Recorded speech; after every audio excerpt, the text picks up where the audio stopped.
بسم اللہ الرحمن الرحیم۔ السلام علیکم۔ پیش خدمت ہے عمران سیریز کے ناول اسکارپین کلر کا چوتھا حصہ۔ مصنف ہیں صفدر شاہین۔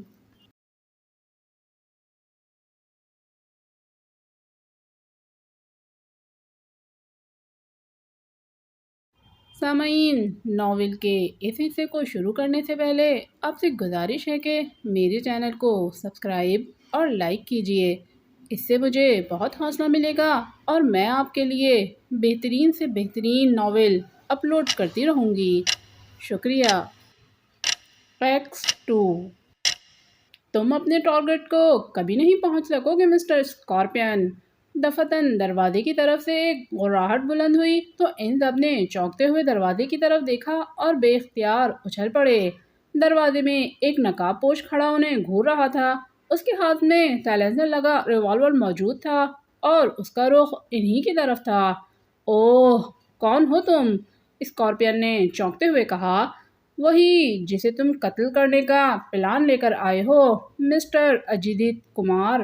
خبردار، تم میں سے کوئی حرکت نہ کرے ورنہ مارا جائے گا۔ اس وقت یہ پوری عمارت پولیس کے گھیرے میں ہے، نقاب پوش X2 نے غراتے ہوئے کہا۔ کیا؟ مگر تم یہاں کیسے پہنچ گئے؟ اسکارپین نے یکدم صوفے سے کھڑے ہوتے ہوئے کہا۔ کیوں؟ کیا میرے لیے یہاں پہنچنا ناممکن تھا؟ X2 نے اپنے ملک کے دشمنوں کی طرف سے کبھی غافل نہیں رہا۔ مسٹر اسکارپین، تم ہمارے میزائل اسٹیشن کو تباہ کرنے کے خواب دیکھ رہے تھے، مگر میرے جیتے جی تم کبھی اپنے مقصد میں کامیاب نہیں ہو سکتے۔ X2 نے طنزیہ لہجے میں کہا۔ بکو مت، مجھے یقین تھا کہ تم میرے ساتھیوں کے ذریعے مجھ تک پہنچنے کی کوشش کرو گے، مگر اب تم یہاں سے زندہ واپس نہیں جا سکو گے، اسکارپین نے غراتے ہوئے کہا۔ اور اسی لمحے راجیش نے X2 کو اسکارپین کی طرف متوجہ پا کر اپنی جیب میں ہاتھ ڈالا اور تیزی سے ریوالور نکال لیا، لیکن X2 غافل نہیں تھا۔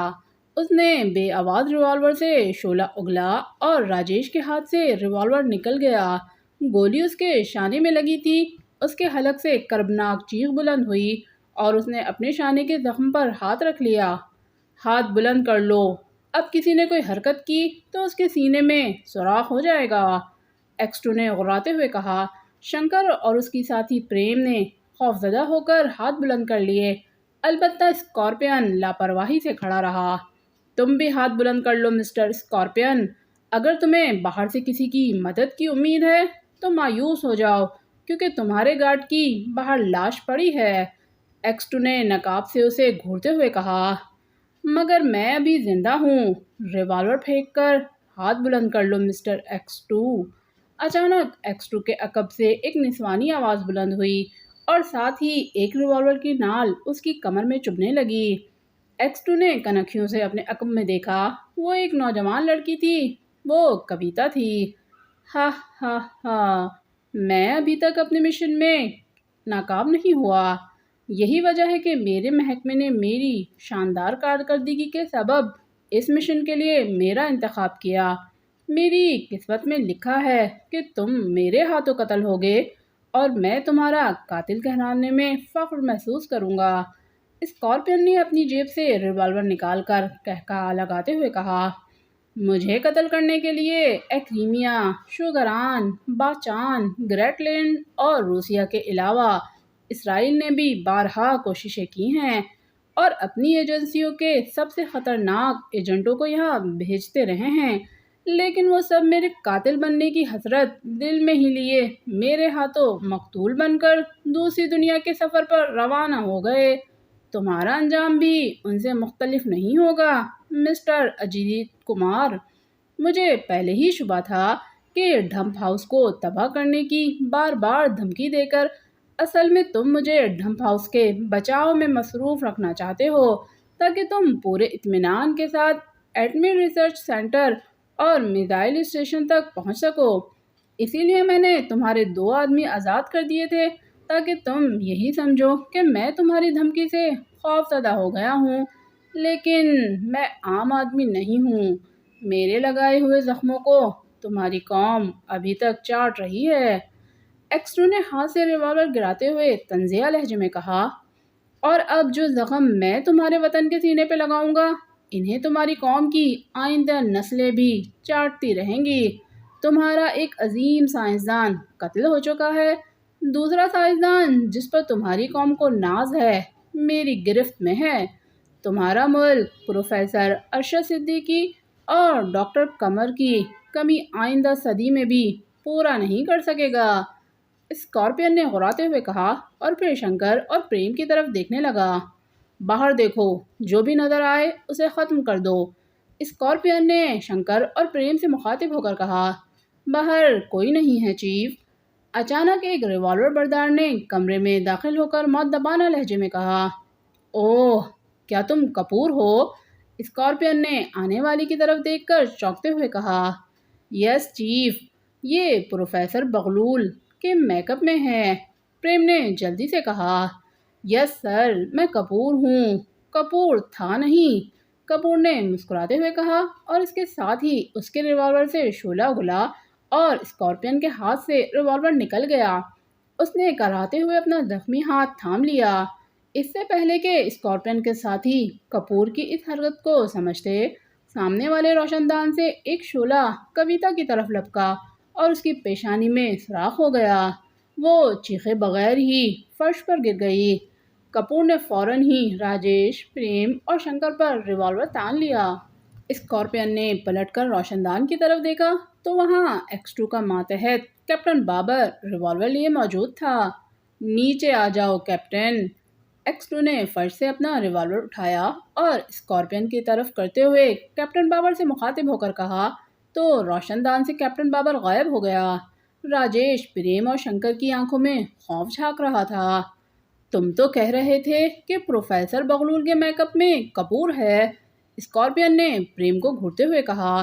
یس سر، مجھے راجیش نے یہی بتایا تھا کہ آپ نے کپور کو ہدایت کی تھی کہ وہ پروفیسر کو بے ہوش کر کے خود اس کا ہمشکل بن جائے، پریم نے خوفزدہ لہجے میں کہا۔ لیکن یہ کپور نہیں بلکہ اصل پروفیسر بغلول معلوم ہوتا ہے، اسکارپین نے غراتے ہوئے کہا۔ نہیں اسکارپین، پروفیسر بغلول تو ایک فرضی نام ہے، در حقیقت وہ میرا ماتحت صفدر ہے۔ تم سے غلطی ہوئی کہ اسے احمق سمجھ کر کپور کو اس کے فلیٹ پر بھیج دیا، جہاں میں نے اپنے ایک ماتحت کو بھیجا اور وہ کپور کی آواز میں تمہاری ہدایات وصول کرتا رہا، ایکسٹرو نے تفصیل بتاتے ہوئے کہا۔ اوہ، تو کیا یہ صفدر ہے؟ اسکارپین نے چونک کر کپور کو گھورتے ہوئے کہا۔ نہیں، یہ علی عمران ہے، جس کے ذریعے تم نے 2 مرتبہ مجھے دھمکی دی تھی۔ صفدر اور کپور کی آواز کی کامیاب نقل نہیں کر سکا تھا، یہ خوبی اس احمق میں زیادہ ہے، ایکسٹرو نے ہنستے ہوئے کہا۔ چیف، کیا میں واقعی احمق ہوں؟ عمران نے ایکسٹرو کی طرف دیکھتے ہوئے کہا جو کپور کے میک اپ میں تھا، اور پھر اسی لمحے صفدر اور کیپٹن بابر کمرے میں داخل ہوئے۔ صفدر اب پروفیسر بغلول کے میک اپ میں نہیں تھا، وہ سب ان کی طرف متوجہ ہو گئے۔ اسکارپین نے آخری کوشش کی کہ وہ یکدم ایکسٹرو پر چھلانگ لگا دے، مگر عمران نے فوراً ہی لپک کر اسے راستے میں پکڑ لیا اور اس کے منہ پر زوردار گھونسا مار دیا۔ اسکارپین کرراہتا ہوا فرش پہ جا گرا۔ عمران نے گھوم کر اس کے سر پر بھرپور ٹھوکر مار دی اور وہ کرراہتا ہوا سیدھا ہو گیا۔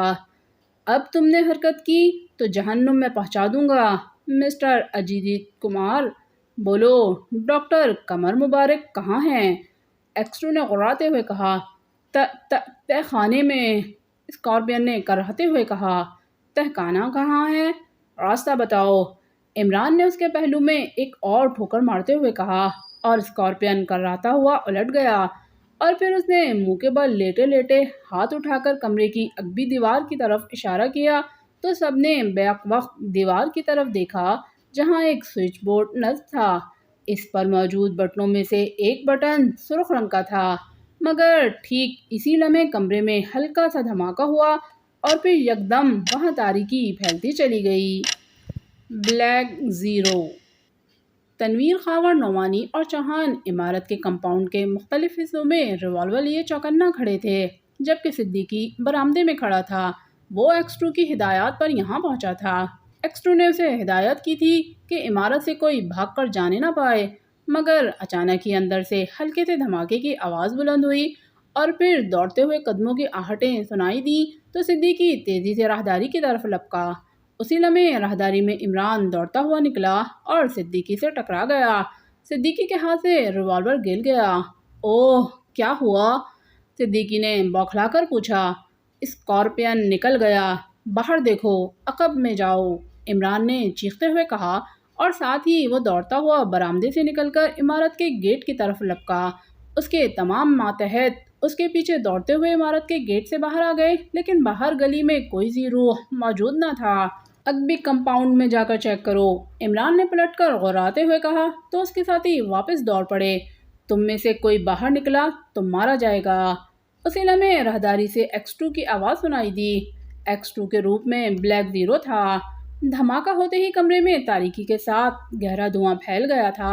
عمران اور بلیک زیرو نے اسکارپین کو پکڑنے کی کوشش کی، مگر وہ اپنی جگہ پر نہ تھا۔ اس نے ان کی غفلت سے فائدہ اٹھاتے ہوئے کوئی چیز کمرے میں جلنے والی ٹیوب لائٹ کی طرف پھینکی تھی، جس کے پھٹنے سے ٹیوب لائٹ بھی ٹوٹ گئی تھی۔ پھر عمران کے باہر جاتے ہی بلیک زیرو نے دروازے پر پوزیشن سنبھال لی اور جو ہی شنکر دوڑتا ہوا دروازے میں آیا، اس نے شنکر پر فائر کھول دیا اور وہ دروازے میں گر گیا، جبکہ کیپٹن بابر پہلے ہی پریم کی گردن دبوچ کر اس کی کمر سے ریوالور لگا چکا تھا۔ راہداری میں روشنی تھی، مگر کمرے میں دھواں ختم ہونے میں 2 منٹ لگ گئے۔ اندر راجیش بدستور اپنا زخمی بازو تھامے کھڑا تھا، جبکہ پریم کیپٹن بابر کی ریوالور کی زد میں تھا اور شنکر کی لاش پڑی تھی۔ چند لمحوں کے بعد عمران واپس آیا تو بلیک زیرو نے اس کی طرف دیکھا۔ نکل گیا خبیث، عمران نے کہا اور پھر وہ کمرے میں داخل ہوا اور اس نے راجیش کے سر پر ریوالور کا دستہ مار دیا اور وہ کراہتا ہوا فرش پر گر گیا۔ اسے بھی بے ہوش کر دو، بلیک زیرو نے ایکس 2 کے مخصوص لہجے میں کیپٹن بابر سے مخاطب ہو کر کہا تو کیپٹن بابر نے شنکر کے سر پر ریوالور کا دستے کی ضرب لگائی اور وہ بھی کراہتا ہوا فرش پہ گرا اور بے ہوش ہو گیا، جبکہ عمران کمرے کی اگبی دیوار کی طرف بڑھ گیا۔ اس نے سوئچ بورڈ کا سرخ بٹن دبایا تو دیوار کا کچھ حصہ ایک جانب سرک گیا۔ اب وہاں ایک دروازہ نظر آ رہا تھا۔ اس میں نیچے جانے کے لیے سیڑھیاں بنی ہوئی تھیں۔ نیچے تہخانے میں روشنی تھی۔ عمران ہاتھ میں ریوالور لیے سیڑھیاں اترنے لگا۔ صفدر اور دوسرے ساتھیوں کا پتہ کرو، بلیک زیرو نے کیپٹن بابر سے مخاطب ہو کر کہا تو کیپٹن بابر دروازے کی طرف بڑھا اور باہر نکل گیا۔ بلیک زیرو سوچ رہا تھا کہ اسکارپین بچ کر نکل گیا ہے تو اب وہ یقیناً انتقامی طور پر ڈمپ ہاؤس پر حملہ کرے گا، کیونکہ اپنے ماتحتوں کو آزاد کرائے بغیر وہ اپنے اصل مشن پر روانہ نہیں ہو سکے گا۔ چیف، انہوں نے عمارت اور عمارت کے کمپاؤنڈ کی تلاشی لی ہے، لیکن اسکارپین کہیں نہیں ہے۔ چند لمحوں کے بعد کیپٹن بابر واپس آ کر کہا، ٹھیک ہے، نعمانی کو گیٹ پر چھوڑ کر دوسرے ساتھیوں کو اندر بلاؤ اور عمارت کی تلاشی لو۔ بلیک زیرو نے کہا تو کیپٹن بابر ایک بار پھر باہر نکل گیا۔ اسی لمحے عمران ڈاکٹر قمر کے ساتھ تہخانے سے باہر آ گیا۔ ڈاکٹر قمر بظاہر ٹھیک تھے، لیکن ان کے چہرے سے پریشانی ٹپک رہی تھی۔ انہوں نے بلیک زیرو کی طرف دیکھا تو عمران نے بلیک زیرو کو مخصوص اشارہ کر دیا۔ چیف، تہخانے میں ڈاکٹر صاحب ایک کمرے میں بند تھے، عمران نے بلیک زیرو سے مخاطب ہو کر کہا۔ یہ ہمارے چیف ایکس 2 ہیں، عمران نے ڈاکٹر قمر سے مخاطب ہو کر کہا۔ ہیلو ڈاکٹر، آپ ٹھیک ہیں نا؟ بلیک زیرو نے آگے بڑھ کر ڈاکٹر قمر سے ہاتھ ملایا۔ جی ہاں مسٹر ایکس 2، میں آپ کا بے حد شکر گزار ہوں کہ… ڈاکٹر قمر نے مسکراتے ہوئے کہا، نہیں جناب، شکریہ کی کوئی بات نہیں، ہم نے اپنا فرض ادا کیا ہے۔ بلیک زیرو نے جلدی سے کہا، یہ کون لوگ ہیں جنہوں نے مجھے اغوا کیا تھا؟ ڈاکٹر قمر نے پوچھا۔ وہی جنہوں نے پروفیسر ارشد صدیقی کو قتل کیا ہے۔ کیا آپ کے ہوش آنے کے بعد کسی نے آپ سے کوئی بات چیت کی تھی یا نہیں؟ عمران نے جلدی سے جواب دیتے ہوئے کہا، نہیں، مجھے تھوڑی دیر پہلے ہی ہوش آیا تھا، دروازہ بند تھا اور میں بیڈ پر لیٹا ہوا تھا۔ میں نے دروازہ کھولنے کی کوشش کی مگر میں ناکام رہا۔ دروازے پر کئی مرتبہ دستک دی لیکن کسی نے کوئی جواب نہیں دیا۔ ڈاکٹر قمر نے کہا، چیف، آپ نے پولیس کو بلایا ہے یا میں فون کروں؟ عمران نے بلیک زیرو سے مخاطب ہو کر کہا۔ نہیں، تم فون کرو، تمام ممبرز کمروں کی تلاشی لے رہے ہیں۔ بلیک زیرو نے اس کی بات کا مطلب سمجھتے ہوئے کہا تو عمران نے جیب سے موبائل فون نکالا اور سپر فیاض کے نمبر ملانے لگا۔ ہیلو، سپرنٹینڈنٹ سپر فیاض بول رہا ہوں۔ رابطہ ملتے ہی سپر فیاض کی آواز سنائی دی۔ ڈاکٹر قمر مبارک کے اغوا سے تمہیں کوئی دلچسپی ہے یا نہیں؟ عمران نے آواز بدل کر پوچھا۔ اوہ، کون ہو تم؟ دوسری طرف سے سپر فیاض نے چونکتے ہوئے کہا۔ میں پروفیسر بغلول ہوں اور اس وقت ڈاکٹر قمر کے پاس بیٹھا ریوالور کا فارمولہ سیکھ رہا ہوں۔ عمران نے ڈاکٹر قمر کی طرف دیکھتے ہوئے مخصوص اشارہ کرتے ہوئے کہا۔ عمران نے دکھانے میں انہیں بتا دیا تھا کہ یہ سیکرٹ سروس کا ممبر ہے اور انہیں آزاد کرانے کے لیے یہاں ریڈ کیا گیا ہے۔ کیا تم نے ڈاکٹر قمر کو اغوا کیا ہے؟ سپر فیاض نے مضطرب لہجے میں کہا۔ ہاں، کر لو جو کرنا ہے۔ ارے، میں تو تمہیں بھی اغوا کرا سکتا ہوں، عمران نے کہا۔ بکو مت، ڈاکٹر قمر کو آزاد کر دو، سپر فیاض نے غراتے ہوئے کہا۔ بہتر 1 کروڑ نقد اور 10-15 گدھے لے کر آ جاؤ اور ڈاکٹر کو لے جاؤ، عمران نے ہنستے ہوئے کہا۔ 1 کروڑ روپیہ؟ کیا تم نے پیسوں کے لیے انہیں اغوا کیا ہے؟ سپر فیاض نے حیرت بھرے لہجے میں کہا۔ کیا کروں، آج کل پھر بھکڑ ہوں، کوئی ادھار نہیں دیتا، اسی لیے، عمران نے معصوم سے لہجے میں کہا۔ اوہ عمران، میں نے تمہیں پہچان لیا ہے، سپر فیاض نے اس کی بات کاٹتے ہوئے کہا۔ یقیناً جس نے عمران کو پہچانا اس کی آنکھ بد سنور گئی۔ بہرحال پاک ایشیا سیکرٹ سروس نے ڈاکٹر قمر کو مجرموں کی گرفت سے چھڑا لیا ہے اور مجرموں کو گرفتار کر لیا ہے۔ تم اپنا حصہ ڈالنے کے لیے آ کر انہیں لے جاؤ، جلدی پہنچو، عمران نے کہا اور پھر اس نے ایڈریس بتا کر موبائل فون آف کر کے جیب میں رکھا اور بلیک زیرو کو واپسی کا اشارہ کیا تو بلیک زیرو پلٹ کر کمرے سے باہر نکل گیا۔ عمران نے دانش منزل میں ہی رات گزاری تھی۔ اسکارپین کے ماتحتوں پریم، موہن اور راجیش کو پولیس کے آنے سے پہلے ہی اس نے اپنے ساتھیوں کے ذریعے وہاں سے روانہ کر دیا تھا۔ لاشیں اور ڈاکٹر قمر کو سپر فیاض کے حوالے کر کے وہ یہاں آیا تھا۔ لاک اپ میں راجیش پر تشدد کر کے معلومات حاصل کرتا رہا تھا۔ راجیش اسکارپین کے کسی دوسرے ٹھکانے سے واقف نہیں تھا، البتہ اس نے یہ امکان ظاہر کیا تھا کہ کویتا کے اس عمارت کے علاوہ بھی کئی ٹھکانے ہو سکتے تھے کیونکہ وہ پہلے سے یہاں مقیم تھی۔ راجیش اس کے بھی کسی ٹھکانے سے واقف نہیں تھا۔ راجیش نے یہ بھی بتایا تھا کہ اسکارپین اب اکیلا ہے، اس لیے وہ میزائل اسٹیشن کو تباہ نہیں کرے گا اور نہ ہی ڈھمپ ہاؤس پر حملہ کرنے کے لیے اس کے پاس کوئی نفری ہے۔ لیکن عمران کو خدشہ تھا کہ اسکارپین کافرستان سے مزید آدمی طلب کر کے اپنا مشن پورا کرنے کی کوشش کرے گا۔ چنانچہ اس کی ہدایات پر صبح 10 بجے بلیک زیرو نے تمام ممبرانز کو الرٹ کر دیا اور فورٹ پر انہیں ہدایات دی تھی کہ وہ مشکوک افراد کو تلاش کرنے کی کوشش کریں۔ یہ بھی تو ہو سکتا ہے کہ اسکارپین اپنی شکست کا ہم سے فوراً ہی انتقام لینے کی کوشش کرے۔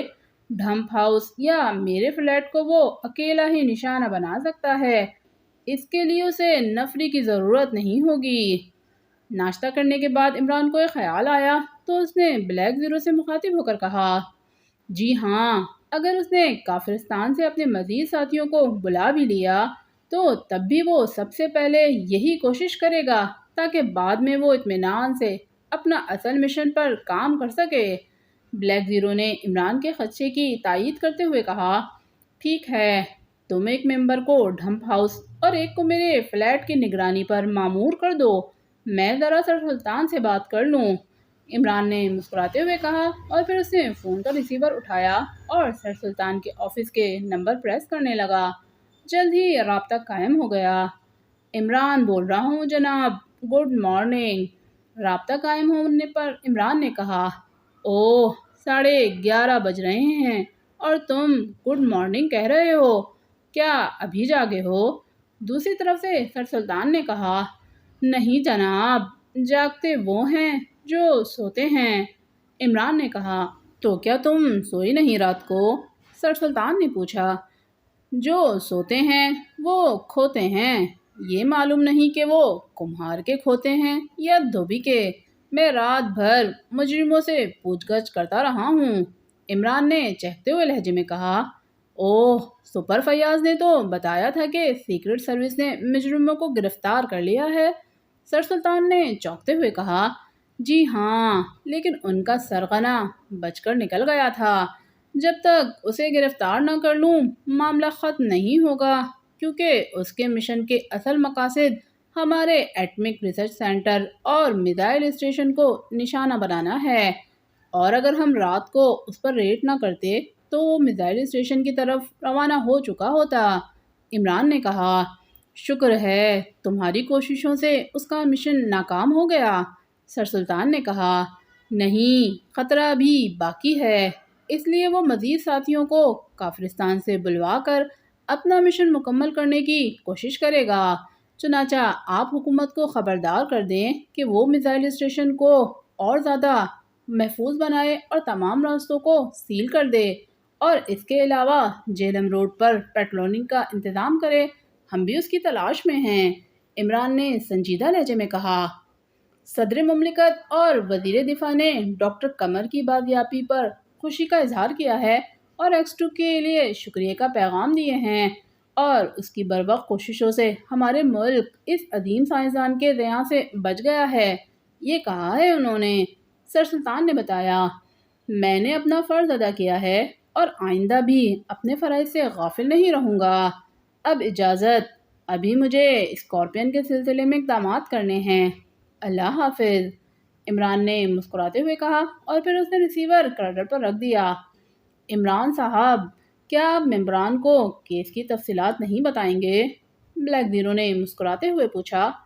تم بس صفر ہی ہو، کیس ابھی ختم ہوا ہے کہ تفصیلات بتا دوں؟ ابھی تو یہی معلوم نہیں کہ اسکارپین کہاں ہے اور وہ آئندہ کیا کرے گا۔ کیا تمہیں معلوم ہے کہ ڈاکٹر ارشد صدیقی کو اس نے کیوں قتل کیا اور ڈاکٹر قمر مبارک کو اغوا کیوں کیا، جبکہ وہ انہیں قتل بھی کر سکتا تھا؟ عمران نے منہ بناتے ہوئے کہا تو بلیک زیرو کو اپنی غلطی کا احساس ہوا اور اس نے سر جھکا لیا۔ اچھا، یہ بتاؤ کہ کویتا یہاں کب سے کام کر رہی تھی اور اس نے یہاں کافرستان کے لیے کون کون سے کارنامے انجام دیے ہیں؟ عمران نے بلیک زیرو سے پوچھا۔ آپ غالباً اپنے فلیٹ جا رہے تھے، بلیک زیرو نے جان چھڑانے کے لیے کہا۔ یہ بھی غلط ہے، میں تو جولیا کے فلیٹ جاؤں گا، عمران نے معصوم سے لہجے میں کہا۔ بہتر، اب آپ کے فلیٹ کی نگرانی کے لیے خاور کو کال کر رہا ہوں، بلیک زیرو نے فون کا ریسیور اٹھاتے ہوئے کہا۔ ٹھیک ہے، تم کال کرو، میں نکلتا ہوں، عمران نے اٹھتے ہوئے کہا اور آپریشن روم سے نکل گیا، جبکہ بلیک زیرو مسکرانے لگا اور خاور کے نمبر پریس کرنے لگا۔ سلیمان، ارے ذرا چھری تلے دم تو لو، پیچھے پولیس لگی ہوئی ہے یا جہاز اڑنے والا ہے تمہارا؟ تیسری بیل کے بعد وہ چوتھی مرتبہ بٹن دبانے ہی لگی تھی کہ اندر سے سلیمان کی دہاڑ سنائی دی، اور پھر ایک جھٹکے سے دروازہ کھلا تو سلیمان کی شکل دکھائی دی، مگر جولیا کو دیکھ کر سلیمان کے چہرے پر گھبراہٹ نمودار ہو گئی۔ اوہ مس جولیا، آپ آئیے، سلیمان نے جولیا کو حوصلی نگاہوں سے دیکھ کر بوکھلا کر پیچھے ہٹتے ہوئے کہا۔ عمران ہے؟ جولیا نے اندر آتے ہوئے غصیلے لہجے میں پوچھا۔ نہیں ہیں، اور ابھی آ جائیں گے، آپ تشریف تو اندر لے آئیں، سلیمان نے دروازہ بند کرتے ہوئے کہا۔ سلیمان، میرے ساتھ بدتمیزی نہیں چلے گی، سمجھے؟ جولیا نے آگے بڑھ کر غراتے ہوئے کہا۔ معلوم ہے مجھے، آپ کے ساتھ صرف صاحب ہی چل سکتے ہیں، میرے جیسے غریب بڑے بچے کی کیا اوقات ہے جسے صبح سے ناشتہ نہ کیا ہو، نہ ہی چائے کی پیالی نصیب ہوئی ہو، سلیمان نے منہ بناتے ہوئے کہا۔ اوہ، تم نے ناشتہ نہیں کیا ابھی تک؟ جولیا نے حیرت بھرے لہجے میں کہا۔ قسم لے لیں، سلیمان نے اس کے پیچھے ڈرائنگ روم میں قدم رکھتے ہوئے دکھ بھرے لہجے میں کہا۔ مگر کیوں؟ جولیا نے صوفے پر بیٹھتے ہوئے ہمدردانہ لہجے میں کہا۔ گھر میں کچھ ہو تو ناشتہ کروں، نہ چینی، نہ پتی، نہ دودھ، نہ انڈے، نہ ڈبل روٹی، سلیمان نے بے چارگی سے کہا۔ عمران کہاں ہے؟ جولیا نے ادھر ادھر دیکھتے ہوئے پوچھا۔ یہی تو دکھ ہے کہ وہ بھی نہیں ہیں، 2 دن سے ان کی راتیں باہر گزر رہی ہیں۔ سلیمان نے ایک ٹھنڈی آنکھ بھرتے ہوئے کہا۔ اوہ، کیا مطلب؟ کہاں گزار رہا ہے وہ راتیں؟ جولیا نے یکدم چونکتے ہوئے پوچھا۔ اللہ جانے، مجھے تو گھاس بھی نہیں ڈالتے، مل گئی ہوگی کوئی قیمے کے پراٹھے کھلانے والی، میرا پکا ہوا تو انہیں زہر لگتا ہے۔ سلیمان نے منہ بناتے ہوئے کہا۔ اچھا، تم فکر مت کرو، چائے بنا لاؤ، جولیا نے پرس کھولتے ہوئے کہا۔ لو، اپنے لیے کسی ہوٹل سے ناشتہ اور چائے کے لیے دودھ پتی لے آؤ۔ جولیا نے ایک بڑی مالیت کا نوٹ نکال کر سلیمان کی طرف بڑھاتے ہوئے کہا۔ جی بہتر، لیکن اب 12 بج چکے ہیں، لنچ بھی کرنا ہے۔ سلیمان نے نوٹ لیتے ہوئے کہا تو جولیا نے ایک اور نوٹ نکال کر اسے دیا۔ اسی لمحے کال بیل بجی تو سلیمان کے چہرے پر ناگواری کے تاثرات ابھر آئے۔ دیکھو کون ہے؟ جولیا نے چونکتے ہوئے کہا۔ ہوگا کوئی، باہر جاؤں گا تو دیکھ لوں گا، سلیمان نے نوٹ جیب میں رکھتے ہوئے منہ بنا کر کہا، اور اسی لمحے دوبارہ کال بیل بج اٹھی، مگر سلیمان نے ہاتھ سے یوں کان جھاڑا جیسے مکھی اڑائی ہو۔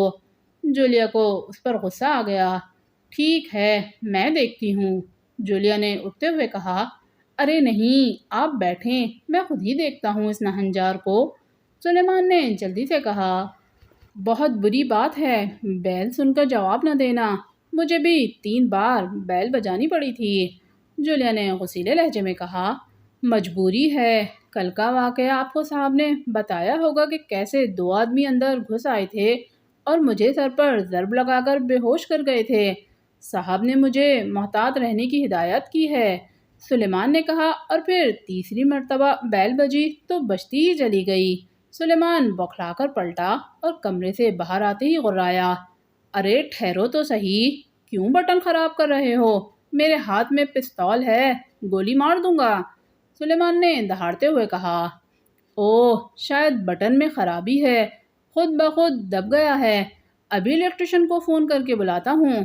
سلیمان نے قریب پہنچ کر دروازہ کھولنے کے لیے ہاتھ بڑھایا ہی تھا کہ یکدم رک گیا۔ اوہ، بجلی والوں کی پیداوار، دروازہ کھول ورنہ توڑ دوں گا۔ اسی لمحے بیل بند ہوئی اور باہر سے غراہٹ سنائی دی۔ ارے ارے، یہ تو صاحب ہیں، سلیمان نے چیختے ہوئے کہا، اور پھر دروازہ کھولتے ہی وہ سائیڈ میں ہو گیا۔ عمران اندر آیا اور سیدھا کمرے کی طرف بڑھتا چلا گیا۔ کہاں گیا ہے وہ باورچی کی اولاد؟ آج میں اس کی ٹانگیں توڑ ڈالوں گا، عمران نے غراتے ہوئے کمرے میں داخل ہو کر کہا، مگر سامنے بیٹھی ہوئی جولیا کو دیکھ کر اس کے چہرے سے غصے کے تاثرات ختم ہو گئے۔ جولیا اسے غصے سے گھور رہی تھی۔ ارے جولیا، میری خوش قسمتی ہے کہ صبح صبح تمہارا حسین چہرہ دکھائی دیا ہے، عمران نے شوخ لہجے میں کہا۔ کیا اس کا چہرہ حسین نہیں تھا جس کے پاس رات گزار کر آ رہے ہو؟ جولیا نے جلے کٹے لہجے میں کہا۔ کیا مطلب؟ عمران نے بوکھلا کر کہا۔ مجھے سب معلوم ہے، انجان بننے کی کوشش مت کرو، جولیا نے غصے سے کہا۔ اوہ، لگتا ہے سلیمان کے بچے نے چغلی کھائی ہے، عمران نے صوفے پر بیٹھتے ہوئے کہا۔ سلیمان، ارے او سلیمان، عمران نے سلیمان کو آواز دیتے ہوئے کہا۔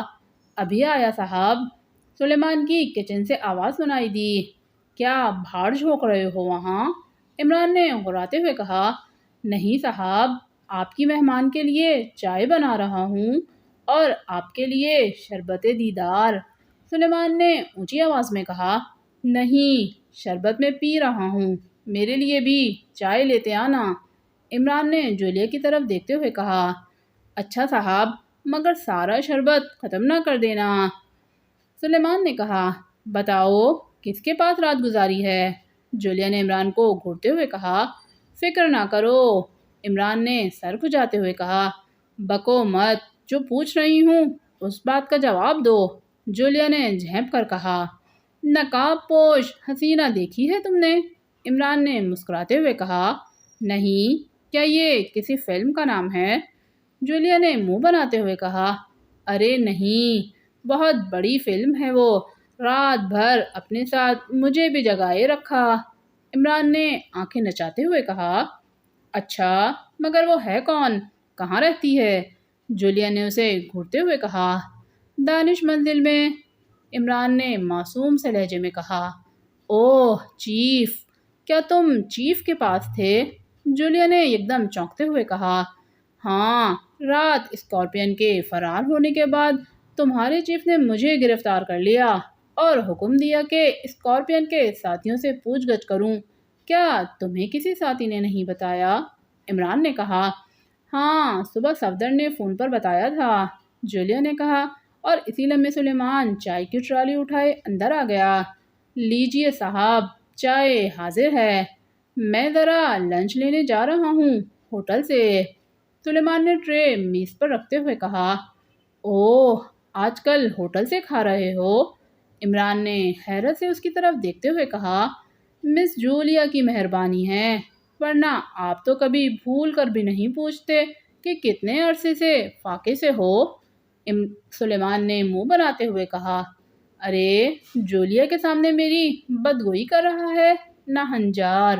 وہ تو یہی سمجھے گی کہ شادی کے بعد اسے بھی فاقے کرنے پڑیں گے، عمران نے ہراتے ہوئے کہا۔ نہیں صاحب، کم از کم میں انہیں فاقہ نہیں کرنے دوں گا۔ بے شک آپ شادی کر کے آزما لیں، میں ان کے لیے بھیک مانگ کر لایا کروں گا قسم قسم کے کھانے، سلیمان نے جلدی سے کہا۔ بکو مت، جاؤ تم لنچ لینے، جولیا نے اسے ڈانٹتے ہوئے کہا۔ جی بہتر، آپ خود ان سے دو دو ہاتھ کر سکتی ہیں تو کیجیے، میں جا رہا ہوں، سلیمان نے مسکراتے ہوئے کہا اور کمرے سے باہر نکل گیا۔ چائے پی لو جولیا، نہ جانے کب سے تمہارے چوہے کا حکم آ جائے اور مجھے بھاگنا پڑے، عمران نے چائے کی پیالی اٹھاتے ہوئے کہا۔ جولیا کچھ کہنے ہی والی تھی کہ اچانک عمران کے واچ ٹرانسمیٹر پر مخصوص سگنل کی آواز سنائی دینے لگی۔ انسپکٹر راشد۔ ہوٹل میں داخل ہو کر اس نے کمپاؤنڈ میں کار روکی اور انجن بند کر کے نیچے اترا اور پھر وہ ہال کی طرف بڑھنے لگا۔ دروازے پر کھڑے باوردی گارڈ نے دروازہ کھولا اور وہ ہال میں داخل ہو گیا۔ ہال میں زیادہ رش نہیں تھا، وہ سیدھا کاؤنٹر پر جا پہنچا۔ فرمائیے سر، کاؤنٹر مین نے شائستہ لہجے میں پوچھا۔ مجھے مینیجر سے ملنا ہے، ان کا کمرہ کہاں ہے؟ آنے والے نے کہا۔ اس وقت وہ آرام کر رہے ہیں، آپ صبح ہی ان سے مل سکیں گے، کاؤنٹر مین نے کہا۔ میں اسی وقت ملنا چاہتا ہوں، تم صرف اس کا کمرہ بتا دو، میرا تعلق ایف بی آئی سے ہے اور ایک پرانے کیس کے سلسلے میں ان سے چند باتیں کرنی ہیں، اور ہاں، ہماری ملاقات کا کسی سے ذکر مت کرنا ورنہ پھنس جاؤ گے، آنے والے نے سخت لہجے میں کہا۔ تو اس کی دھمکی سن کر ادھیڑ عمر کاؤنٹر مین خوفزدہ ہو گیا۔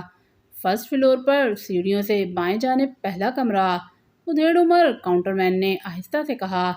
اوکے، لیکن میری وارننگ یاد رکھنا، آنے والے نے اپنی گھنی مونچھوں کو تاؤ دیتے ہوئے کہا اور پھر وہ سیڑھیوں کی طرف بڑھ گیا، جبکہ کاؤنٹر مین خوفزدہ نگاہوں سے اسے دیکھ رہا تھا، لیکن وہ تیزی سے سیڑھیاں چڑھنے لگا۔ فرسٹ فلور پر پہنچ کر اس نے راہداری کا جائزہ لیا، وہاں کوئی زیرو موجود نہ تھا، تمام کمروں کے دروازے بند نظر آ رہے تھے۔ وہ بائیں جانب کے پہلے کمرے کی طرف دبے پاؤں بڑھا اور دروازے پر پہنچ کر اس نے ادھر ادھر دیکھا اور جھک کر کی ہول سے آنکھ لگا دی۔ کمرے میں بیڈ پر ایک 40-45 سالہ شخص ایک خوبصورت لڑکی کے ساتھ موجود تھا۔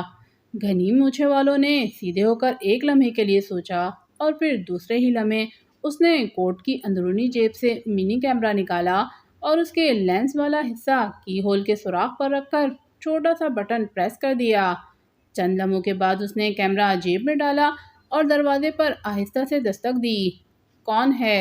اندر سے اس مرد کی آواز سنائی دی جو یقیناً مینیجر ہی تھا۔ پولیس، دروازہ کھولو، گھنی مونچھوں والوں نے آہستہ سے مگر تحکمانہ لہجے میں کہا، اور پھر اس نے جیب سے ریوالور نکال لیا۔ تقریباً نصف منٹ کے بعد دروازہ کھلا اور مینیجر کی خوفزدہ شکل دکھائی دی۔ اب وہ مکمل لباس میں تھا لیکن شرٹ کے بٹن کھلے ہوئے تھے۔ پولیس کے بجائے اس اکیلے آدمی کو دیکھ کر وہ چونکا ہی تھا کہ ریوالور دیکھ کر بے اختیار اچھل پڑا۔ پیچھے ہٹو، ریوالور بردار نے فوراً ہی ریوالور کی نال اس کے سینے سے لگاتے ہوئے آہستہ سے کہا، تو مینیجر خوفزدہ ہو کے پیچھے ہٹا اور ریوالور بردار نے اندر آ کر ایک ہاتھ سے دروازہ بند کر دیا۔ ہاتھ بلند کر لو مینیجر، ریوالور بردار نے بیڈ کی طرف دیکھتے ہوئے کہا۔ بیڈ خالی تھا اور وہ لڑکی وہاں سے غائب تھی۔ تم کون ہو تم؟ مینیجر نے ہاتھ اٹھاتے ہوئے خوفزدہ سی آواز میں پوچھا۔ انسپکٹر راشد، ایف بی آئی کو تمہارے متعلق کچھ شکایات ملی ہیں، مگر پہلے یہ بتاؤ کہ تمہارے علاوہ اور کون ہے یہاں؟ ریوالور بردار نے سخت لہجے میں کہا۔ کس قسم کی شکایات؟ یہاں تو کوئی بھی نہیں ہے، مینیجر نے گھبرائے ہوئے لہجے میں کہا۔ یہی کہ تم لڑکیوں کو بلیک میل کر کے ان کے ساتھ عیاشی کرتے ہو، انسپکٹر راشد نے اسے گھورتے ہوئے کہا۔ نہیں، یہ غلط ہے، آپ پولیس سے معلوم کر سکتے ہیں، بلکہ سپر فیاض بھی میرے بارے میں جانتا ہے، مینیجر نے کہا۔ اسے دفع کرو، وہ تو خود عیاش آدمی ہے، سنا ہے آج بھی کوئی لڑکی آئی ہے یہاں، انسپکٹر راشد نے غراتے ہوئے کہا۔ میں کاؤنٹر مین سے پوچھتا ہوں، میرے علم میں تو نہیں ہے، مینیجر نے کہا۔ اچھا، تو میرے دستک دینے سے پہلے تمہارے ساتھ یہاں کون تھا؟ انسپکٹر راشد نے طنزیہ لہجے میں کہا تو مینیجر کے چہرے پر زردی سی پھیل گئی۔ کب؟ مینیجر نے بوکھلائے ہوئے لہجے میں کہا تو انسپکٹر راشد نے جیب سے کیمرہ نکال لیا۔ اس منی کیمرے میں لڑکی کے ساتھ تمہاری کئی تصویریں بنائی ہیں میں نے، دیکھنا چاہتے ہو تو اس سے آنکھ لگا کر دیکھ سکتے ہو، ورنہ لڑکی کو باہر نکالو، انسپکٹر راشد نے غراتے ہوئے کہا تو یہ سن کر مینیجر کی آنکھیں خوف سے پھیل گئیں۔ باہر آ جاؤ نازلی، ایک لمحے کے بعد مینیجر نے واش روم کی طرف دیکھتے ہوئے کہا تو واش روم کا دروازہ کھلا اور ایک خوبصورت لڑکی باہر آ گئی۔ اس کا چہرہ خوف سے زرد ہو رہا تھا، وہ مینیجر کے پاس آ کر رک گئی۔ مینیجر، کیا خیال ہے؟ ان تصویروں کی وجہ سے تمہیں جیل اور بدنامی سے کوئی بچا سکے گا؟ انسپکٹر راشد نے کہا تو مینیجر نے سر جھکاتے ہوئے انکار میں سر ہلا دیا۔ لیکن میں تمہیں بچا سکتا ہوں، انسپکٹر راشد نے مسکراتے ہوئے کہا۔ اوہ، مگر کیسے؟ مینیجر نے چونکتے ہوئے کہا۔ کیونکہ تمہارے جرم کا ثبوت میرے پاس ہے، اگر تم چاہو تم مجھ سے تعاون کر کے اپنے ہوٹل اور اپنے آپ کو ڈوبنے سے بچا سکتے ہو، انسپکٹر راشد نے کہا۔ اچھا، وہ کیسے؟ مینیجر نے کہا۔ اب اس کا خوف کچھ کم ہو گیا تھا۔ ابھی بتاتا ہوں، انسپکٹر راشد نے آگے بڑھتے ہوئے کہا، اور پھر وہ مینیجر اور نازلی کے عقب میں آ گیا۔ دوسرے ہی لمحے اس کا ریوالور والا ہاتھ بلند ہوا اور ریوالور کا دستہ نازلی کے سر پہ پڑا اور وہ تیز کرراہ نکالتی ہوئی لڑکھڑائی اور اگلے ہی لمحے وہ فرش پر گر کر بے ہوش ہوتی چلی گئی۔ اسکارپین۔ جولیا عمران کے فلیٹ سے اتر کر نیچے آئی اور خاور کو دیکھ کر مسکرا دی، جو سیڑھیوں کے پاس کھڑا اخبار پھیلائے پڑھ رہا تھا۔ عمران نے جولیا کو بتایا تھا کہ خاور کو X2 نے اس کے فلیٹ کی نگرانی پر مامور کیا ہے اور وہ اس سے ملے بغیر باہر جائے۔ چنانچہ جولیا سیدھی گیٹ کی طرف بڑھ گئی۔ باہر آ کر وہ اپنی کار میں بیٹھی اور انجن اسٹارٹ کر کے اپنے فلیٹ کی طرف چل دی۔ اس کی موجودگی میں عمران نے وائس ٹرانسمیٹر پر آنے والی کال X2 کی تھی، جس نے عمران کو خاور کے وہاں پہنچ جانے کی اطلاع دی تھی۔ جو ہی جولیا کی کار وہاں سے روانہ ہوئی، سڑک کی دوسری جانب فٹ پاتھ پہ کھڑی سبز رنگ کی بیوک حرکت میں آئی اور اس کے پیچھے دوڑنے لگی۔ اس میں صرف ایک آدمی تھا۔ اس نے جیب سے موبائل فون نکالا اور پھر نمبر پریس کر کے انتظار کرنے لگا۔ یس، اسکارپین۔ چند لمحوں کے بعد موبائل فون سے ایک آواز سنائی دی۔ کلیان بول رہا ہوں چیف، اس آدمی نے مؤدبانہ لہجے میں کہا۔ ہاں، کیا رپورٹ ہے کلیان؟ دوسری طرف سے اسکارپین نے پوچھا۔ جولیا عمران کے فلیٹ سے چل پڑی ہے چیف، اور میں اس کا تعاقب کر رہا ہوں، کلیان نے کہا۔ ٹھیک ہے، احتیاط سے اس کا پیچھا کرو، تعاقب کے اختتام پر رپورٹ دینا، اپنی حفاظت اور تعاقب سے بھی غافل نہ رہنا، دیٹس آل، اسکارپین نے ہدایات دیتے ہوئے کہا، اور اس کے ساتھ ہی سلسلہ منقطع ہو گیا تو کلیان نے بھی فون آف کر کے جیب میں رکھ لیا۔ جولیا کی کار مختلف سڑکوں پر دوڑتی ہوئی چند منٹ بعد ایک بلڈنگ کے پاس رکی تو کلیان نے چند قدم پیچھے کار روک لی۔ جولیا کار سے نیچے اتری اور گاڑی لاک کرنے لگی تو کلیان نے انجن بند کیا اور کار سے اتر کر آگے بڑھنے لگا۔ جولیا عمارت کے گیٹ کی طرف بڑھ رہی تھی، کلیان گیٹ سے چند قدم پیچھے تھا۔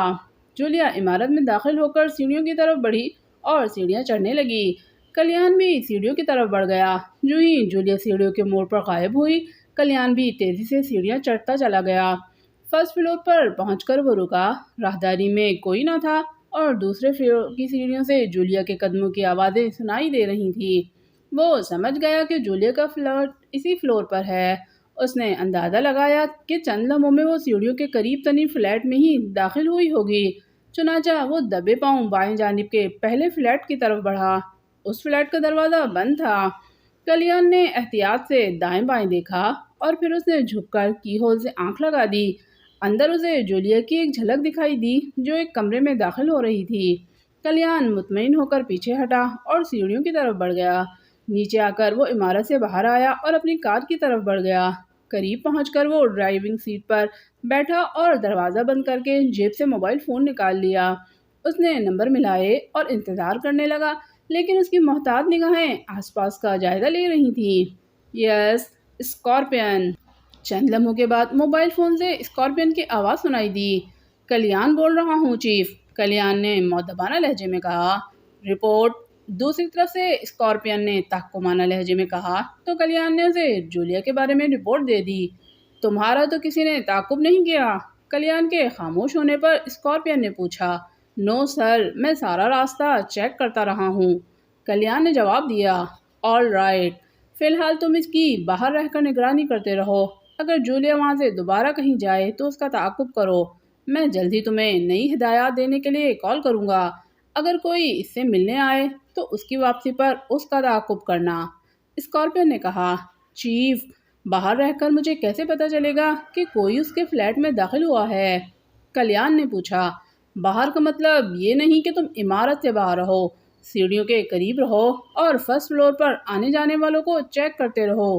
دیٹس آل، اسکارپین نے سخت لہجے میں کہا اور اس کے ساتھ ہی رابطہ منقطع ہو گیا تو کلیان نے بھی فون آف کر دیا اور جیب میں رکھتے ہوئے کار سے نیچے اتر آیا۔ دروازہ بند کر کے وہ دوبارہ اس عمارت کی طرف چل دیا جس میں جولیا کا فلیٹ تھا۔ اندر آ کر وہ سیڑھیوں کے قریب رکا اور کوٹ کی جیب سے ایک فولڈ کیا ہوا میگزین نکال کر کھول لیا۔ یہ 20-25 صفحات کا رسالہ تھا۔ کلیان رسالہ چہرے کے سامنے کر کے بظاہر پڑھنے لگا، لیکن اس کی نگاہیں عمارت کے گیٹ پر مرکوز تھیں۔ تقریباً 15 منٹ کے بعد اس کی جیب میں پڑے ہوئے موبائل فون کی گھنٹی بجی تو وہ چونک پڑا۔ اس نے ادھر ادھر دیکھا۔ بائیں جانب ایک دروازے پر واش روم لکھا ہوا تھا۔ وہ تیزی سے اس کی طرف بڑھ گیا۔ دروازہ کھولا، جس کا مطلب ہے اندر کوئی نہیں تھا۔ چنانچہ وہ واش روم میں داخل ہوا اور دروازہ بند کر کے واش روم کا نل کھول دیا اور پھر جیب سے موبائل فون نکال کر آن کیا۔ ہیلو، کلیان اسپیکنگ، کلیان نے موبائل فون کان سے لگاتے ہوئے کہا، لیکن کوئی آواز سنائی نہ دی۔ اس نے چونک کر موبائل فون کی اسکرین پر نظر ڈالی تو اس پر مس کال کے الفاظ درج تھے۔ اس نے چیک کیا تو اسکارپین کے نمبر دکھائی دیے۔ تب وہ اسکارپین کو کال کرنے لگا۔ یس، اسکارپین۔ چند لمحوں کے بعد اسکارپین کی آواز سنائی دی۔ کلیان بول رہا ہوں سر، کلیان نے مؤدبانہ لہجے میں کہا۔ کہاں تھے؟ کال کیوں ریسیو نہیں کی تم نے؟ دوسری طرف سے اسکارپین نے سخت لہجے میں کہا۔ سوری سر، اس وقت میں سیڑھیوں کے پاس تھا اور کال سننے کے لیے وہ جگہ محفوظ نہیں تھی، چنانچہ مجھے واش روم آنا پڑا اتنی دیر میں، کلیان نے معذرت کرتے ہوئے کہا۔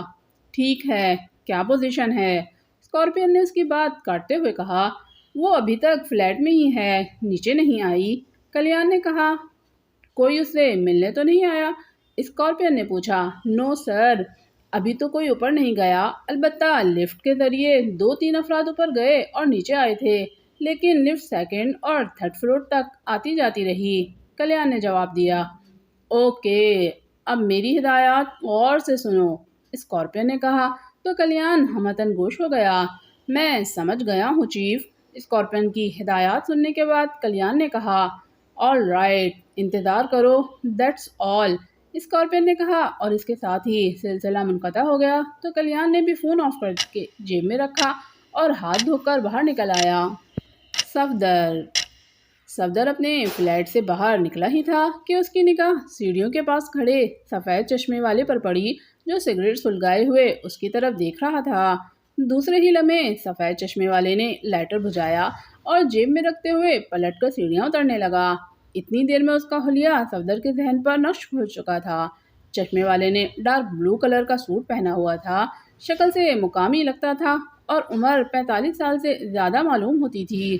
چہرے پر چھوٹی سی فرینچ کٹ داڑھی تھی۔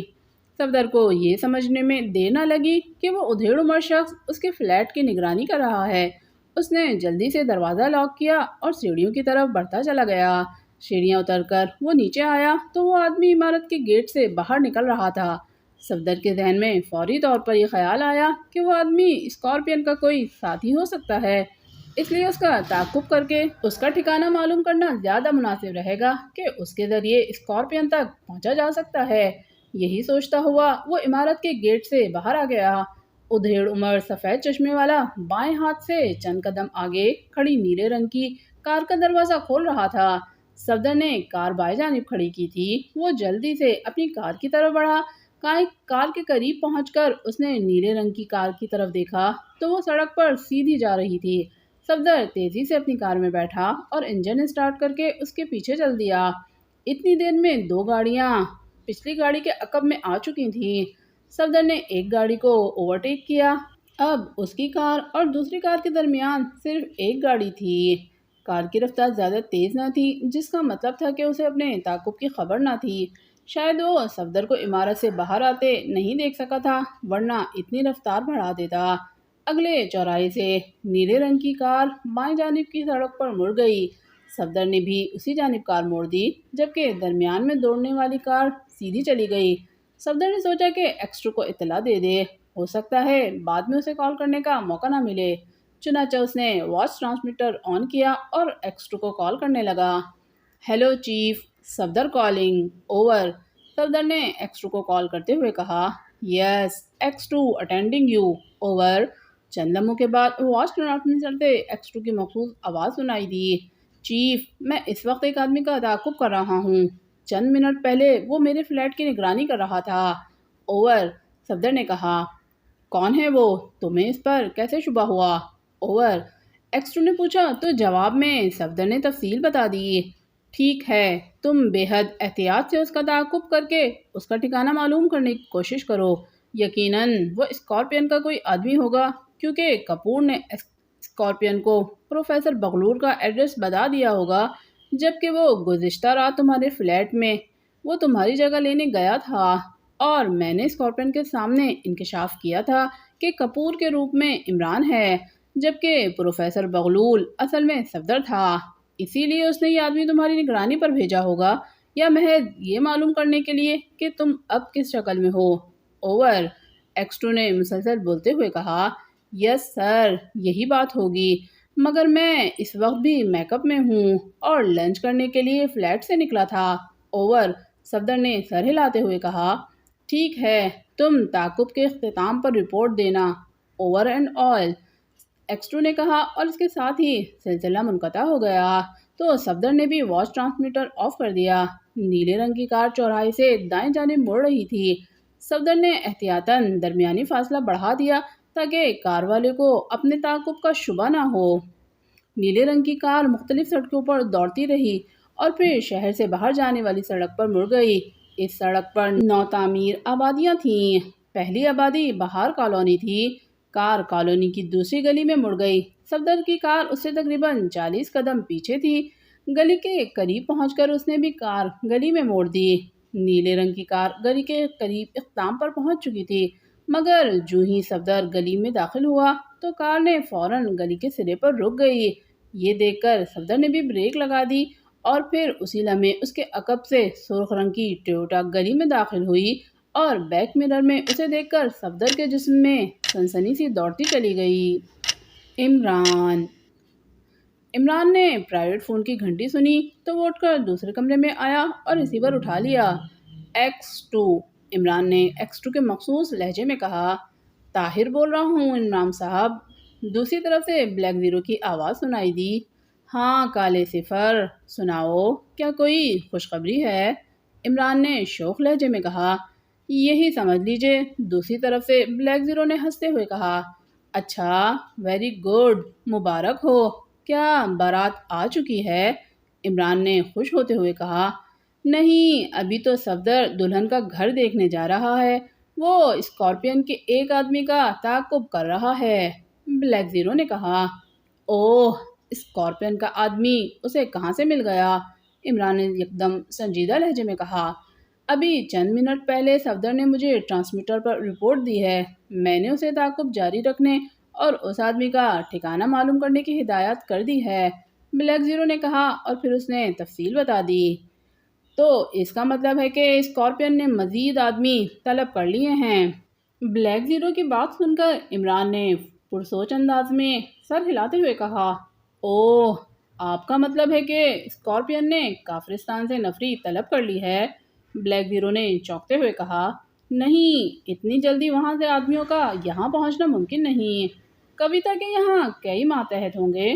اسکارپین کی رپورٹ پر اس کے ہیڈ کوارٹر نے انہیں اسکارپین کی ماتحتی میں کام کرنے کا حکم دیا ہوگا، عمران نے کہا۔ میرے ذہن میں بھی یہی بات آئی تھی، مگر آپ سے طلب کرنے والی بات سن کر مجھے حیرت ہوئی، بلیک زیرو نے کہا۔ بہرحال اس مرتبہ اسکارپین کو بچ کر نہیں جانا چاہیے، اسے ڈھمپ ہاؤس کے علاوہ صرف میرا اور صفدر کا ایڈریس معلوم ہے، اس لیے اس نے صفدر کے علاوہ میرا بندوبست بھی کیا ہوگا اور دوسرے ممبران کے ایڈریس معلوم کرنے کی بھی کوشش کرے گا، عمران نے طویل سانس لیتے ہوئے کہا۔ تو کیا آپ کے فلیٹ کی بھی نگرانی کی جا رہی ہے؟ بلیک زیرو نے پوچھا۔ معلوم نہیں، نیچے خاور موجود ہے، اس نے ابھی تک تو نہیں بتایا، اب خود باہر نکلوں گا تو دیکھوں گا، ہو سکتا ہے کہ کوئی نگرانی کرنے والا موجود ہو اور خاور اسے چیک نہ کر سکا ہو۔ تم ایسا کرو کہ کیپٹن بابر کو صفدر کے پیچھے بھیج دو، ایسا نہ ہو کہ اسکارپین کا آدمی صفدر کو ڈاج دے کر نکل جائے، کیپٹن بابر صفدر سے دور اس کی نگرانی کرے گا، عمران نے کہا۔ بہتر، میں ابھی اسے کال کر دیتا ہوں، بلیک زیرو نے کہا۔ اور ہاں، تھوڑی دیر پہلے جولیا یہاں سے اپنے فلیٹ گئی ہے، اس کی حفاظت بھی ضروری ہے، جوزف کو اس کے فلیٹ بھیج دو، وہ جولیا کے پاس رہے گا، عمران نے کہا۔ مگر جولیا اسے شراب کہاں سے دے گی؟ بلیک زیرو نے ہنستے ہوئے کہا۔ اسے کہو کہ اپنے کوٹے کی چند بوتلیں گاڑی میں رکھ کر لے جائے، جولیا کو بھی اس کی آمد کی اطلاع دے دو، اس کے علاوہ جولیا کو ہدایت کر دو کہ وہ میک اپ کے بغیر فلیٹ سے باہر نہ جائے، دیٹس آل، عمران نے کہا، اور پھر وہ ریسیور رکھ کر کمرے سے باہر نکل آیا۔ اسی لمحے کال بیل بجی تو وہ چونک پڑا۔ سلیمان، دیکھنا کون لنچ کرنے آیا ہے، عمران نے سلیمان کو آواز دیتے ہوئے کہا۔ صاحب، میرے پاس کسی بھوکے ننگے کو کھلانے کی گنجائش نہیں ہے، سلیمان نے کچن سے نکل کر غصیلے لہجے میں کہا۔ اتنے میں تیسری مرتبہ بیل بج اٹھی۔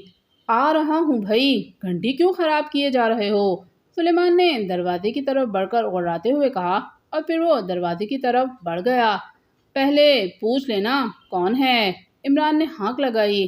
دروازہ کھولتے ہو یا توڑ دوں، باہر سے دہاڑتے ہوئے لہجے میں کہا گیا۔ باپ رے باپ، فیاض صاحب کی آواز معلوم ہوتی ہے، سلیمان نے عمران کی طرف دیکھ کر بوکھلا کر کہا۔ کھول دو ورنہ دروازہ توڑ دے گا، عمران نے ہنستے ہوئے کہا، تو سلیمان نے دروازہ کھولا اور تیزی سے دوڑ کر عمران کے پیچھے آ گیا۔ سپر فیاض غضبناک انداز میں اندر آیا، لیکن عمران کو دیکھ کر اس کے تیور نرم پڑ گئے اور پھر وہ سلیمان کو گھورتا ہوا آگے بڑھا۔ اوہ فیاض صاحب، بقول کسی دانا کے ان کے آنے سے جو آتی ہے گھر میں، پولیس وہ سمجھتے ہیں گھر نہیں تھانہ ہے، عمران نے چہکتے ہوئے لہجے میں کہا۔ اپنے چہیتوں کو سمجھا لو ورنہ کسی دن بہت ماروں گا اسے، سپر فیاض نے غصیلے لہجے میں کہا۔ چلو باورچی کے بچے، سپر فیاض کے لیے چائے لاؤ ورنہ اس کا غصہ ٹھنڈا نہیں ہوگا، عمران نے سلیمان کی کمر پر تھپکی مارتے ہوئے کہا۔ آؤ بیٹھو فیاض، بھابھی کا کیا حال ہے، عمران نے سپر فیاض سے مخاطب ہو کر کہا۔ ٹھیک ہے، سپر فیاض نے منہ بناتے ہوئے کہا اور عمران کے سامنے بیٹھ گیا۔ سناؤ، کتنے بچے ہو گئے ہیں، عمران نے مسکراتے ہوئے کہا۔ کیا بک رہے ہو، تمہیں معلوم ہے کہ وہ اولاد پیدا کرنے کی صلاحیت سے محروم ہے، سپر فیاض نے اسے گھورتے ہوئے کہا۔ میں دوسری بیویوں کے بچوں کی بات کر رہا ہوں، کیوں، عمران نے شرارت بھرے لہجے میں کہا۔ مذاق مت کرو، میں پہلے ہی بہت پریشان ہوں، سپر فیاض نے سر جھٹک کر کہا۔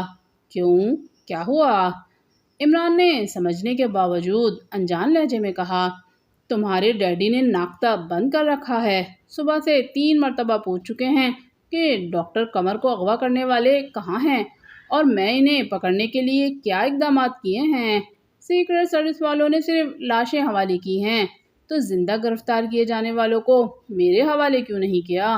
سپر فیاض نے بیدار سے لہجے میں کہا۔ اور کچھ؟ عمران نے مسکراتے ہوئے کہا، تمہارے ڈیڈی اس کیس کی تفصیلات بھی پوچھ رہے ہیں کہ مجرم کون ہیں اور ڈاکٹر قمر کو کیوں اغوا کیا گیا تھا۔ اب میں انہیں کیا جواب دوں؟ گزشتہ رات تم ڈاکٹر قمر اور مجرموں کی لاشیں میرے حوالے کر کے چلتے بنے، تم نے بھی کچھ نہیں بتایا۔ سپر فیاض نے بے چارگی سے عمران کی طرف دیکھتے ہوئے کہا، اچھا، اب میں تمہاری مشکل حل کر دوں تو کیا انعام دو گے؟ عمران نے مسکراتے ہوئے پوچھا، جو تم کہو گے۔ سپر فیاض نے اس کی طرف خوشی سے دیکھتے ہوئے کہا، کسی 5 اسٹار ہوٹل میں ڈنر کیسا رہے گا؟ عمران نے کہا، آل رائٹ، کل رات۔ سپر فیاض نے مسکراتے ہوئے کہا، نہیں، کل تک کا ادھار نہیں چلے گا، آج رات۔ عمران نے اس کی بات کاٹتے ہوئے کہا، صاحب میں بھی چلوں گا 5 اسٹار ہوٹل میں۔ سلیمان نے قریب آتے ہوئے کہا، ٹھیک ہے، تم ہوٹل کے باہر گاڑی میں بیٹھے رہنا اور 5 اسٹار ہوٹل کو دیکھتے رہنا۔ عمران نے کہا، نہ جی نہ، میں تو اندر جاؤں گا ڈنر کھانے۔ سلیمان نے جلدی سے کہا، ہرگز نہیں، ڈنر صرف میں کھاؤں گا اور وہ بھی سپر فیاض کے ساتھ۔ عمران نے غصے سے کہا، نہیں صاحب، آپ کے لیے میں نے مونگ کی دال پکائی ہے۔ سلیمان نے ان کے آگے چائے رکھتے ہوئے کہا، فی الحال تم جاؤ، ہم ضروری باتیں کر رہے ہیں۔ سپر فیاض نے غصے سے سلیمان کی طرف دیکھتے ہوئے کہا۔ سلیمان نے منہ بنایا اور کچن کی طرف بڑھ گیا۔ سپر فیاض نے چائے کی پیالی اٹھائی اور عمران کی طرف دیکھنے لگا۔ سپر فیاض، تم نے ڈیڈی کو بتانا ہے کہ اس کیس کو سیکرٹ سروس ڈیل کر رہی ہے اور ان کا چیف رات کو بھاگ گیا تھا اور اس کے چند ساتھی ایکسٹرو کی تحویل میں ہیں، جس سے ان کے چیف کے بارے میں پوچھ گچھ کی جا رہی ہے۔ چیف کی گرفتاری کے بعد تمام مجرموں کو پولیس کے حوالے کر دیا جائے گا۔ فی الحال تمہارے محکمے کو اس میں سر کھپانے کی ضرورت نہیں ہے۔ عمران نے کہا، مگر ڈاکٹر قمر کے اغوا کا مقصد؟ عمران کی بات سن کر سپر فیاض نے خوش ہوتے ہوئے کہا، یہ مجرموں کے چیف اسکارپین سے ہی معلوم ہو سکے گا۔ فی الحال انہوں نے ڈاکٹر قمر کو بھی نہیں بتایا کہ انہیں کیوں اغوا کیا گیا ہے اور ڈاکٹر پروفیسر ارشد صدیقی کو کس مقصد کے لیے قتل کیا گیا تھا۔ عمران نے کہا، اوہ، تو کیا اسے بھی اسکارپین کے گروپ نے قتل کیا تھا؟ سپر فیاض نے چونکتے ہوئے کہا، ہاں، اور تم بھی ذہن میں رکھو کہ اسکارپین کافرستانی ایجنٹ ہے۔ فی الحال سیکرٹ سروس کو اتنا ہی معلوم ہو سکا ہے کہ اسکارپین میزائل اسٹیشن کو تباہ کرنے اور ہمارے ایٹمی سائنسدانوں کو ختم کرنے کا ارادہ رکھتا ہے۔ اس لیے تم سائنسدانوں کی حفاظت کے لیے اسپیشل انتظامات کرو۔ آئندہ کسی سائنسدان کے ساتھ کوئی واردات ہوئی تو اس کی ذمہ داری تم اور تمہارے DIG صاحب پر ہوگی۔ X2 اور سیکرٹ سروس کی طرف سے مدد کی امید مت رکھنا۔ عمران نے انتہائی سخت لہجے میں کہا، یہ کیا کہہ رہے ہو تم؟ سپر فیاض نے حیرت سے اس کی طرف دیکھتے ہوئے کہا، ارے نہیں، میری اتنی اوقات کہاں کہ تمہیں یا ڈیڈی کو حکم دوں، میں تو X2 کی وارننگ تمہیں پہنچا رہا ہوں۔ بہرحال اپنا وعدہ مت بھولنا۔ عمران نے یکدم رنگ بدلتے ہوئے کہا، ٹھیک ہے، تم 9 بجے اسٹار کلب ہوٹل آ جانا، میں بھی پہنچ جاؤں گا۔ سپر فیاض نے اٹھتے ہوئے کہا، یہ نہ بھی آئے تو میں انہیں کھینچ کر لے آؤں گا سپر فیاض صاحب۔ سلیمان نے کچن سے نکلتے ہوئے کہا تو سپر فیاض نے پھاڑ کھانے والی نگاہوں سے اس کی طرف دیکھا تو سلیمان بے ڈھنگے انداز میں ہنسنے لگا۔ جولیا۔ ٹیلی فون کی گھنٹی بجی تو جولیا چونک کر میز کی طرف دیکھنے لگی جس پر ٹیلی فون سیٹ رکھا ہوا تھا۔ دوسری بیل پر وہ اٹھ کر میز کی طرف بڑھی اور ریسیور اٹھا لیا۔ Hello, Julia speaking. جولیا نے ریسیور کان سے لگاتے ہوئے کہا، X2۔ دوسری طرف سے X2 کی مخصوص آواز سنائی دی، یس چیف، حکم کریں۔ جولیا نے مؤدبانہ لہجے میں کہا، جوزف آ رہا ہے، وہ تمہارے پاس رہے گا۔ X2 نے کہا، اوہ، مگر کیوں؟ جولیا نے چونکتے ہوئے کہا، اسکارپین کی طرف سے خطرے کے پیش نظر جوزف کو تمہاری حفاظت کے لیے بھیج رہا ہوں، تم محتاط رہو، باہر جانا ہو تو میک اپ کے بغیر مت جانا، ایکس 2 نے وضاحت کرتے ہوئے کہا۔ رائٹ سر، میں خیال رکھوں گی، جولیا نے کہا۔ اوکے دیٹس آل، ایکس 2 نے کہا، اور اس کے ساتھ ہی سلسلہ منقطع ہو گیا۔ تو جولیا نے ریسیور رکھا اور ڈریسنگ ٹیبل کی طرف بڑھ گئی۔ اسے لنچ کے لیے باہر جانا تھا اور جوزف کے آنے سے پہلے وہ میک اپ سے فارغ ہونا چاہتی تھی۔ اس نے جلدی جلدی میک اپ کیا اور پھر میک اپ سے فارغ ہو کر وہ اٹھی ہی تھی کہ اچانک ایک آواز سنائی دی تو وہ بے اختیار چونک پڑی۔ اسے یوں محسوس ہوا جیسے بیرونی دروازہ کھولا گیا ہو۔ کچھ دیر تک وہ ساکت کھڑی رہی اور مزید کسی آواز کی منتظر رہی، لیکن دوبارہ کسی کے قدم کی آواز نہ آئی تو وہ خود ہی دروازے کی طرف بڑھی۔ ٹھیک اسی لمحے کمرے میں ایک ریوالور بردار گھس گیا۔ اسے دیکھ کر وہ بے اختیار اچھل پڑی۔ ریوالور بردار نے اندر آتے ہی اس پر ریوالور تان لیا۔ اس آدمی کے چہرے پر فرینچ کٹ داڑھی اور آنکھوں پر نظر کا چشمہ تھا۔ اوہ، کون ہو تم؟ جولیا نے حیرت بھرے لہجے میں کہا۔ خاموشی سے ہاتھ بلند کرو ورنہ تم دیکھ رہی ہو کہ میرا ریوالور سائلنسر لگا ہے اور کوئی آواز پیدا کیے بغیر ہی تمہارے سینے میں سوراخ ہو جائے گا، ریوالور بردار نے غراتے ہوئے کہا۔ تو جولیا نے ہاتھ بلند کر لیے۔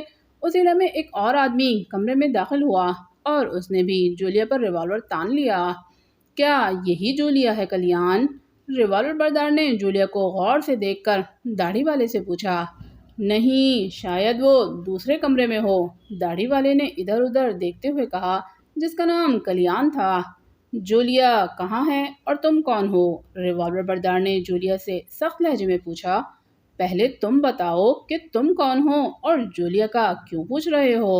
جولیا نے اسے گھورتے ہوئے کہا۔ گوبند، تم دوسرے کمرے کو چیک کرو، اگر وہ ملے تو اسے یہاں لے آؤ، کلیان نے اپنے ساتھی سے مخاطب ہو کر کہا، جس کا نام گوبند تھا۔ گوبند کے چہرے پر گھنی مونچھیں تھیں، لیکن جولیا نے پہچان لیا تھا کہ اس کی مونچھیں مصنوعی ہیں اور کلیان کی داڑھی بھی اصلی نہیں ہے۔ گوبند پلٹا اور کمرے سے باہر نکل گیا۔ جولیا سوچ رہی تھی کہ وہ کیا کرے۔ جوزف ابھی تک نہیں پہنچا تھا، جس کے بارے میں 10 منٹ پہلے ایکس 2 نے اطلاع دی تھی۔ ایکس 2 کا خدشہ 10 منٹ میں ہی حقیقت میں تبدیل ہو گیا تھا۔ یقیناً وہ دونوں اسکارپین کے ہی آدمی تھے اور اسے میک اپ کی وجہ سے پہچان نہیں سکے تھے۔ تمہارا کیا نام ہے اور تمہارا جولیا سے کیا تعلق ہے؟ کلیان نے جولیا کی طرف دیکھتے ہوئے پوچھا۔ وہ میری دوست ہے اور پیشنٹ بھی، جولیا نے مسکراتے ہوئے کہا۔ پیشنٹ؟ کیا تم ڈاکٹر ہو؟ کلیان نے چونک کر کہا۔ ہاں، میں ڈاکٹر شازیہ ہوں اور جنرل ہاسپٹل میں جاب کر رہی ہوں، جولیا نے کہا۔ تم کب اوپر آئیں؟ میں کم از کم 15 منٹ کے دوران تمہیں اوپر آتے ہوئے نہیں دیکھ سکا، کلیان نے سخت لہجے میں پوچھا۔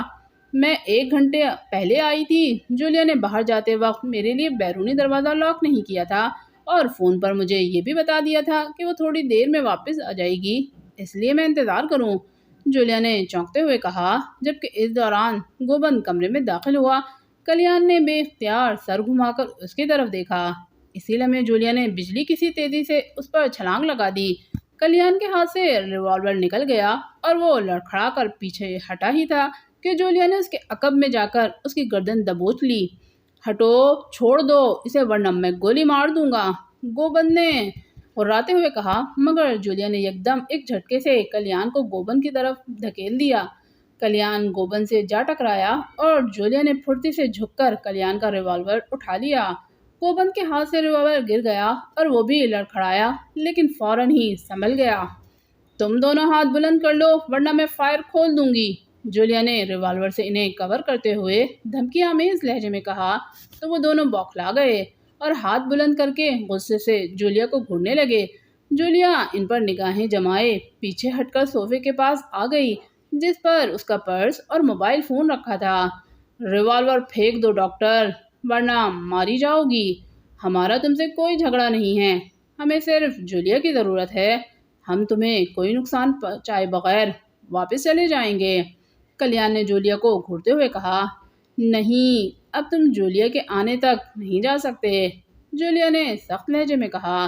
وہ کہاں ہے؟ گوبند نے بے اختیار پوچھا۔ میرے لیے لنچ لینے گئی ہے، میں اسے ابھی بلاتی ہوں۔ جولیا نے ہاتھ نیچے کر کے موبائل فون اٹھاتے ہوئے کہا، مگر اس کی نگاہیں انہی پر مرکوز تھیں۔ اوہ، کب گئی ہے؟ گوبند نے پوچھا۔ جب تم اوپر آ رہے ہوگے، وہ لفٹ کے ذریعے نیچے گئی تھی۔ جولیا نے جوزف کے نمبر پریس کرتے ہوئے کہا، لیکن نمبر ملاتے ہوئے وہ محتاط رہی اور پھر اس نے موبائل فون کان سے لگا لیا۔ Hello, Joseph speaking. چند لمحوں کے بعد موبائل فون سے جوزف کی آواز سنائی دی۔ تم کہاں ہو؟ اتنی دیر لگا دی تم نے آنے میں؟ جولیا نے کہا۔ اوہ، ٹریفک کا رش ہے روڈ پر، گرلز اسکول میں چھٹی ہوئی ہے، بس 5 منٹ میں پہنچ رہا ہوں۔ دوسری طرف سے جوزف نے کہا، جلدی آؤ، میری جان خطرے میں ہے۔ 2 بدماش فلیٹ میں گھس آئے ہیں، ایک کے چہرے پر گھنی مونچھیں ہیں اور اس نے کریم کلر کا سوٹ پہن رکھا ہے، جبکہ دوسرے کی فرینچ کٹ داڑھی ہے اور آنکھوں پر سفید چشمہ۔ جولیا نے کہا۔ اس سے پہلے کہ جولیا مزید کوئی لفظ کہتی، اچانک دروازے کی طرف سے ایک سوراخ میں انگارہ لپکا اور جولیا کے ہاتھ سے ریوالور نکل گیا۔ بے آواز گولی اس کے ہاتھ میں موجود ریوالور کے سائلنسر سے ٹکرائی۔ جولیا کے دوسرے ہاتھ سے موبائل فون گر گیا۔ اس نے بوکھلا کر دروازے کی طرف دیکھا تو وہاں ایک گنجے سر والا ریوالور بردار کھڑا تھا۔ خبردار، ہاتھ بلند کر لو ورنہ دوسری گولی تمہاری کھوپڑی میں سوراخ کر دے گی، گنجے نے غراتے ہوئے کہا۔ بکو مت گنجے آدمی، کیا تم بھی ان کے ساتھی ہو؟ جولیا نے ہاتھ بلند کرتے ہوئے غصے سے کہا، جبکہ گوبند اور کلیار اپنے اپنے ریوالور کی طرف لپکے۔ کلیان کا ریوالور جولیا سے 2 فٹ کے فاصلے پر پڑا تھا۔ ہاں، تمہیں قابو کرنے کے لیے مجھے آنا پڑا، گنجے نے اسے گھورتے ہوئے کہا، جبکہ کلیان ریوالور کے قریب پہنچ چکا تھا۔ باہر آ جاؤ جولیا، جولیا نے واش روم کی طرف دیکھ کر کہا تو ایک لمحے کے لیے گوبند اور گنجے کی نگاہیں بائیں جانب واقع واش روم کی طرف گئیں اور اسی لمحے جولیا نے جلدی سے کلیان پر چھلانگ لگا دی جو ریوالور اٹھا رہا تھا۔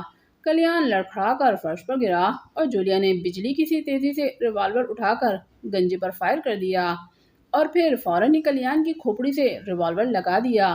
بے آواز گولی نے گنجے کی گردن میں سوراخ کر دیا، وہ تڑپتا ہوا فرش پر آ گرا۔